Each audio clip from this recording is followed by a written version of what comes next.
मनुबानी को त्याग के हुआ कबीर महान।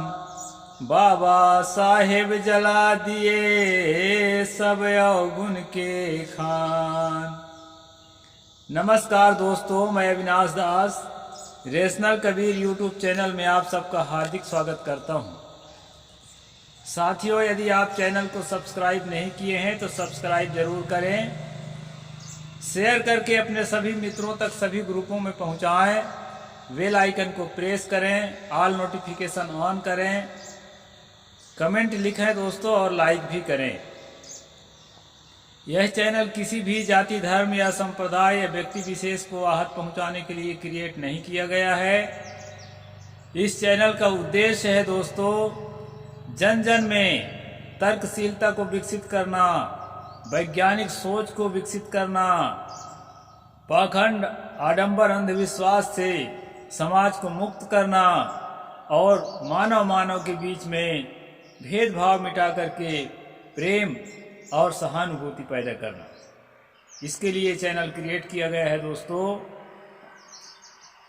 मैं आप सब लोगों को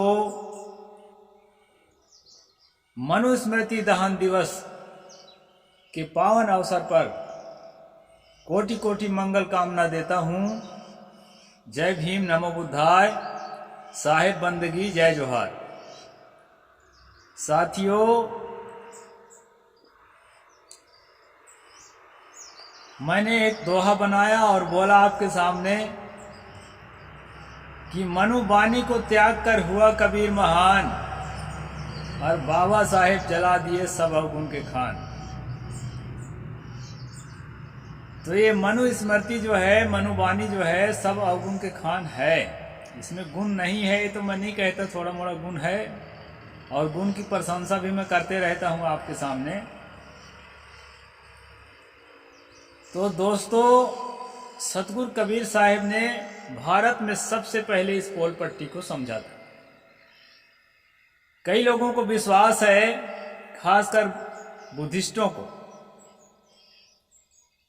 कि सबसे पहले भगवान तथागत बुद्ध ने जाति पाति छुआछूत के खिलाफ आंदोलन छेड़ा था।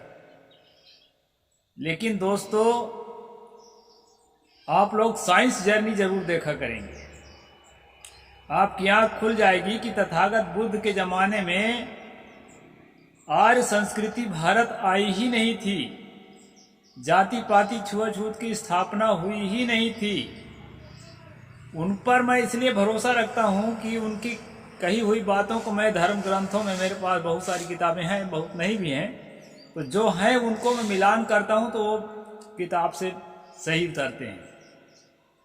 तो वो जो बात बोलते हैं, प्रमाणिक बात बोलते हैं, जितना जानते हैं, उनकी हर बातों से मैं सहमत हूं ऐसा नहीं है, क्योंकि मैं एक रेशनल इंसान हूं। मैं किसी के हर बातों से सहमत नहीं हूं। अपनी बात अगर गड़बड़ होगी उसको भी सुधार करता हूं। दोस्तों, मेरे कहने का मतलब है कि डॉक्टर बाबा साहेब अम्बेडकर जब बुद्धिज्म में चले गए, उसके बाद जो है ना, खासकर दलित तबके के लोग बुद्धिज्म की ओर जो है आगे बढ़ने लगे। तथागत भगवान बुद्ध भारत के एक महान फिलासफर हुए हैं और उन्होंने दुनिया को बहुत कुछ दिया है, अनमोल ज्ञान दिया है, दुख निवृत्ति का। इसके लिए वो जाने जाते हैं। लेकिन बाबा साहेब के बौद्धिस्ट होने के बाद जो है, सभी लोगों को ये भ्रम हो गया है कि बाबा साहेब इसलिए बौद्धिस्ट हो गए कि तथागत भगवान बुद्ध जो है अछूतों के उद्धार के लिए कोई आंदोलन किया था। मैं आपसे पूछना चाहता हूं, अभी ठंड लग रही है ना, बुखार आने की संभावना है, बुखार तो नहीं आया है, तो क्या आप अभी से पैरासीटामोल और क्लोरोक्विन के इंजेक्शन लगाएंगे? नहीं लगाएंगे ना। तो जब उसके समय में स्थापित ही नहीं हुआ था छुआछूत, तो उसके निवारण के लिए वो कैसे आंदोलन करते? दोस्तों, मैं बड़े ही गर्व के साथ कहता हूं कि भगवान तथागत बुद्ध हमारे देश के जो है हमारे पूर्वज हैं, और जो है उन पर हमें गर्व है कि दुनिया बुद्ध के नाम से भारत को जानती है। लेकिन जहां तक सवाल अछूत उद्धार का है, तो अछूत उद्धार के लिए पहली आवाज सतगुरु कबीर साहिब ने उठाया था। ये बात मैं आपको स्पष्ट बता देता हूं। सतगुरु कबीर साहिब से पहले किसी ने आवाज नहीं उठाई थी। उन्हीं के पीछे संत रैदास, गुरु नानक देव, पलटू साहेब, घीसा साहेब, ये बहुत सारे संत आए हैं। अब कुछ लोगों को ये भ्रम है कि कबीर साहब केवल दोहा लिख रहे थे। उन भ्रमिकों को मैं ये बताना चाहता हूं, कबीर साहब केवल दोहा नहीं लिख रहे थे, फील्ड पर काम करते थे। और उनके काम का जो है ना सबसे बड़ा प्रमाण क्या है? उनके काम का सबसे बड़ा प्रमाण है, आप आज जिस प्रांत में जाएंगे वहीं की भाषा शैली में कबीर बानी गाते हुए आपको मिल जाएगा। राजस्थान चले जाएं, गुजरात चले जाएं, महाराष्ट्र चले जाएं, एमपी छत्तीसगढ़ चले आएं, ऐसा क्यों हुआ? पूरे भारत में क्यों स्वीकारा गया? भारत ही नहीं, अफगानिस्तान तक उनका दौर था पैदल के जमाने में। अपने जीवन काल में भगवान तथागत बुद्ध जो है नेपाल के तराई से लेकर के पूरा बिहार और उत्तर प्रदेश के कुछ हिस्से तक सिमट गए थे। उनका ज्ञान कमजोर था ये मैं नहीं कहता हूं, लेकिन अपने जीवन काल में उन्होंने बहुत दूर तक यात्राएं नहीं की है। सम्राट अशोक के राज्याश्रय जब उनके आइडियोलॉजी को मिला, तब देश विदेशों की यात्रा वो विचारधारा करने लगे। कनिष्क के द्वारा, हर्षवर्धन के द्वारा, बहुत सारे राजे रजवाड़ों के द्वारा वो बढ़ाया गया है।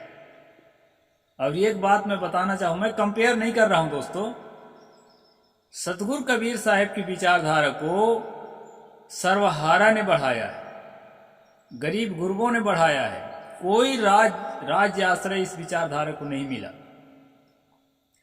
और बिना राज्य आश्रय के अगर इतना बढ़ा है ना, तो आप समझ लीजिए कि बहुत बड़ी उपलब्धि थी। और ये जो है हम लोगों के करने से हुआ है, ये भ्रम में मत रहिए। सतगुरु कबीर साहब अपने जीवन काल में भारत के कोने कोने में उन्होंने यात्राएं की है और जन जागरण का काम किया है, शोषकों को लताड़ा है और शोषित वंचित उनके साथ खड़े हुए हैं। केवल कागज कलम लेके लिखते थे ऐसा कहते हैं ना, ये बात सच नहीं है। मैं कबीरपंथी होने के नाते फील्ड में घूम करके इन्वेस्टिगेशन करके ये बात कह रहा हूं। दोस्तों, आज मनु स्मृति दहन दिवस है। हमको मालूम होना चाहिए कि कोलाबा डिस्ट्रिक्ट, आजकल उसको रायगढ़ कहते हैं, एक रायगढ़ छत्तीसगढ़ में भी है। कोलाबा डिस्ट्रिक्ट के महाड़ गांव में 25 दिसंबर 1927 को महाड़ सत्याग्रह के नाम से एक आंदोलन बाबा साहेब अम्बेडकर ने चलाया और उसी में मनुस्मृति की प्रतियां जलाई गई। क्यों जलाई गई? इसलिए जलाई गई दोस्तों, मैं मनुस्मृति पर स्ट्रीम करता हूं, आप लोगों को पूरा देखना चाहिए। बहुत सारे स्ट्रीम्स हो चुके हैं, 150 के आसपास, और अभी 8वां अध्याय पहुंचा हूं, बढ़ते जा रहा हूं। पूरा स्ट्रीम आप देखिए तो आपको लगेगा कि सचमुच जो है बाबा साहेब ने मनुस्मृति जलाकर किसी प्रकार का गलत नहीं किया था। मनुस्मृति में भेदभाव की बातें बहुत ज्यादा है और जो दंड प्रणाली है वो तो बहुत भयंकर है। अच्छा, कुछ लोगों को ये भ्रम है कि इसमें वर्ण व्यवस्था है, जाति व्यवस्था नहीं है। उन लोगों को मैं बता देना चाहता हूं कि उनको 4था अध्याय देखना चाहिए, जिसमें गिन गिन करके जातियों का नाम लिया गया है। लोहार का नाम लिया गया है, सुनार का नाम लिया गया है, केवट का नाम लिया गया है, बहुत सारे तेली का नाम लिया गया है, कलार का नाम, बहुत सारी जातियों को गिन गिन करके जो है ना इसमें वर्णन किया गया है। जो लोग ये भ्रम फैलाते हैं कि मनुस्मृति में जाति नहीं है, केवल जो है भ्रम है, केवल वर्ण है, उन लोगों को भ्रम है, उनको पढ़ना चाहिए। ये मेरे स्ट्रीम देखना चाहिए, मैं पढ़कर सुनाता हूं, मैं किसी तरह से हवाई बात नहीं करता। कुछ लोगों को यह भी भ्रम है कि कर्म के आधार पर जो है जाति मानी गई है, उन लोगों को भी मनुस्मृति पढ़ना चाहिए और समझ में आ जाएगा कि कर्म के आधार पर है कि जन्म के आधार पर। वैसे भी जो तेली घर में जन्म लिया है ना, वो कितना भी पढ़ लिख जाए, वो राष्ट्रपति प्रधानमंत्री भी बन जाएगा, वो तेली ही लिखेगा, साहू ही लिखेगा, चौबे तिवारी नहीं लिखेगा। ये संस्कृत पढ़ के विद्वान हो जाए, वक्ता हो जाए, तो भी उसको जो है तेली ही लिखना पड़ेगा, या कलार है तो कलार ही लिखना पड़ेगा, अपना ही गोत्र लिखेगा। इसलिए कर्म से जाति नहीं होती, जाति जन्म से ही होती है, और शास्त्रों का यही विधान है। ये बात मैं आपको बता देना चाहता हूं साथियों। मनुस्मृति का दहन इसलिए भी किया गया कि इसमें जो है शूद्रों को, खासकर ओबीसियों को, और ओबीसी के अलावा जो कहना चाहिए कि जो भी छोटी जाति जिसको मानते हैं, एससी एसटी मानते हैं, उनको जो है केवल मेहनत करने का काम दिया गया, और मेहनत का जो है ठीक से मजदूरी देने की बात भी नहीं है। मेहनत के बाद जो है ना उच्चिष्ट अन्नम दातव्यम जीर्णाय वसनानि च, ये 10वां अध्याय का 125वां नंबर श्लोक है। पुलकाश्चाय धान्या नाम जीर्णाश्चय परिच्छदा, इसका हिंदी में अर्थ है दोस्तों, इन शूद्रों को मेहनत कराओ, पसीना निकलते तक, थकते तक, चाहे बेहोश हो जाए, मेहनत करते रहें, और मेहनत करने के बाद मजदूरी में क्या देना है, उच्चिष्ट अन्नम दातव्यम, जूठा अन्न खाने को दो, खाने से बचा हुआ। फिर कहते हैं जीर्णानि वसनानि चा, उतारे हुए पुराने कपड़े पहनने के लिए दो, नया कपड़ा मत दो, फटा पुराना दे दो। पुलकाश चैव धान्य नाम, सोने के लिए धान का पैरा दे दो, तनस। जीर्णाश चैव परिच्छदा, अन्य उपयोग की वस्तु भी जो जीर्ण हो गए हैं, पुराने हो गए हैं, टूटे फूटे खाट, टूटे फूटे बर्तन, इनको दो। ये मनुस्मृति का ये रूल है दोस्तों, कानून है, इसमें उत्थान के लिए कोई गुंजाइश नहीं है। वहीं पर मैं अभी 2-4 दिन पहले बताया हूं आपको कि जो दंड विधान है, गाली पर अभी पहुंचे हैं, अभी मारपीट पर भी पहुंचते चले जा रहे हैं। मार पर कुछ 1-2 एपिसोड चल भी चुका है। गाली देने की जहां सजा लिखी गई है, वहां पर जो है ब्राह्मण को केवल 12 रुपया जुर्माना है, छत्री को 100 रुपया जुर्माना है, वैश्य को 200 रुपया जुर्माना है। वहीं पर जो है शूद्र को, ओबीसी को, उसका जीभ काट देने की बात कही गई है। एक ही अपराध में, अपराध एक है और 3-4 तरह की सजाएं। और जो है अगर मारने के लिए हाथ उठाता है तो हाथ काट दो, पैर आगे करता है मारने के लिए तो पैर काट दो। गाली देने के तो 3-4 सजा बताए, जिभ्या काटने को कहा है, और लोहा, गरम लोहा जो है, गरम लोहा मुख में ठूंस देने को कहा है। इस प्रकार से दोस्तों शूद्रों के लिए जो है इसमें नियम कानून है, और स्त्रियों के लिए जो है, स्त्री को तो सदा जो है अशुद्ध ही कहा है, और क्या नाम के पुरुषों को दूषित करने वाला ही कहा है। इसी के तर्ज पर जो लिखा है ना, जिस यहां पर कहा है, एक श्लोक लेख बता देता हूं मैं। स्त्रियां आदि जिस यज्ञ में हवन करती हैं वह सज्जनों का अमंगलकारी तथा देवताओं के लिए प्रतिकूल होता है, इसलिए ऐसा होम न करना चाहिए। यहां यह भी कहा है दोस्तों, जिस वैदिक यज्ञ में ब्राह्मणों का अभाव हो और मूर्ख पुरोहित अन्य मनुष्यों द्वारा किया गया हो, जिस यज्ञ में स्त्री और नपुंसक ने हवन किया हो, उस यज्ञ का भोजन ब्राह्मण को कदापि नहीं करना चाहिए। इस चौथा अध्याय के श्लोक नंबर 205 और 206 में है। मतलब स्त्रियों के लिए भी ये बातें हैं, और स्त्रियों को शिक्षा की बात जो है यहाँ बिल्कुल भी नहीं है, शिक्षा से दूर रखने की बात जरूर है। दोस्तों, बाबा साहेब ने क्यों जलाया था, अब मैं एकाध आज के प्रसंग में एकाध श्लोक रख देता हूं, क्योंकि मनुस्मृति पर मैं शाम को स्ट्रीम करता था। अब मनुस्मृति दहन दिवस है, इसलिए आज मैंने सुबह ही रख दिया है। तो आपको मैं बताना चाहता हूं, पाणी मुद्यम्य दंडम वा पाणिच्छेद धर्महति पादेन प्रहरन को पाच्छेद धर्महति। यदि द्विज को मारने के लिए हाथ उठाया या लठ ताना हो तो उसका हाथ काट लेना चाहिए, और क्रोध से ब्राह्मण को लात मारे तो उसके पैर काट डालना चाहिए।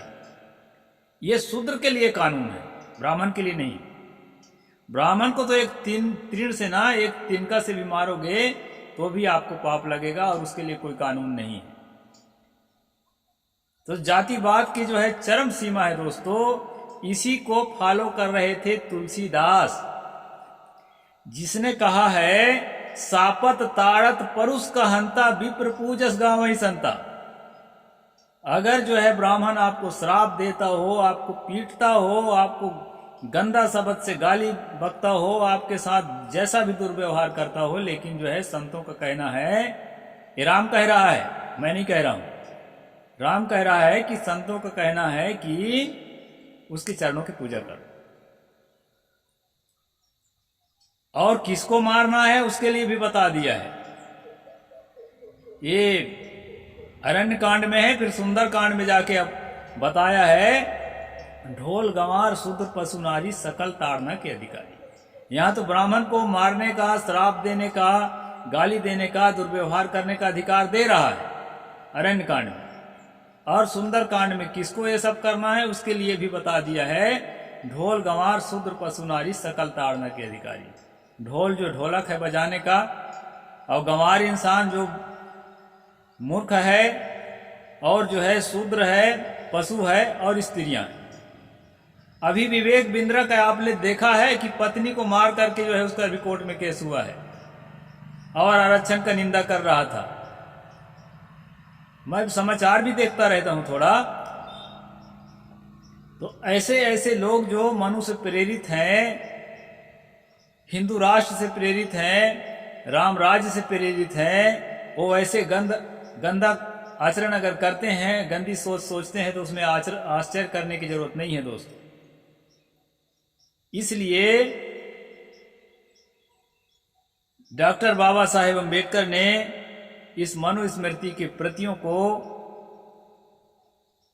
आज ही के तारीख में 25 दिसंबर 1927 को महाड़ ग्राम में महाड़ सत्याग्रह के तहत प्रतियां जलाई थी, और आज भी मनुवादियों के दिमाग में इसके प्रति श्रद्धा बनी हुई है। तो दोस्तों, आप सब लोग रेशनल बनिए, तर्कशील बनिए, आंख मूंद कर किसी किताब को मत मानिए। अगर मनुस्मृति में कुछ अच्छी बातें हैं तो उसका हम सम्मान करते हैं, उसके लिए हमें कोई रंजिश नहीं है, लेकिन ये प्रमाण नहीं है कि इसको मानना ही पड़ेगा। ये धर्म ग्रंथ है, भगवान का देन है, इसको मानना ही पड़ेगा। अब इसमें थोपा भी गया है कि इसको मानना ही पड़ेगा। तो इस तरह से दोस्तों, आज मनुस्मृति दहन दिवस के पावन पर्व पर मैं आप सबको ढेरों शुभकामनाएं देता हूं, और सतगुरु कबीर साहिब की इस मंच से सभी बहुजन को और सभी उदार सर्वजन को, जिनके अंदर भी मानवता है, समानता के प्रति प्रेम है, मानवता के प्रति प्रेम है, सहानुभूति है, दया है, करुणा है, उन सभी मनुष्यों को मैं ढेरों ढेरों मंगल कामना अर्पित करता हूं। और विश्व रत्न डॉक्टर बाबा साहेब अम्बेडकर को सत सत नमन करता हूं कि उन्होंने इतना बड़ा कदम उठाया, जिसके कारण आज हम लोग इस तरह से अपनी बात रख सकते हैं, अपना जीवन में सुधार कर सकते हैं और एक अच्छा जीवन जीने के लायक हम बन चुके हैं। और सभी बहुजन महानायकों को, सदगुरु कबीर साहब से लेकर तथागत बुद्ध भी हमारे पुरखा हैं। उस समय छुआछूत नहीं था तो उन्होंने आंदोलन नहीं किया, इसका मतलब ये नहीं है कि वो हमारे पुरखा नहीं है। तथागत बुद्ध से लेकर के बाबा साहेब अम्बेडकर तक और आज तक जितने महानायक मानवता के उद्धार के लिए अपना बलिदान दिया है, उन सबको मैं सत सत नमन करता हूं और आप सबको ढेर सारा मंगल कामना देते हुए अपनी बात को पूरा करता हूं। साहेब बंदगी, नमो बुद्धाय, जय भीम, जय जोहार, जय भारत।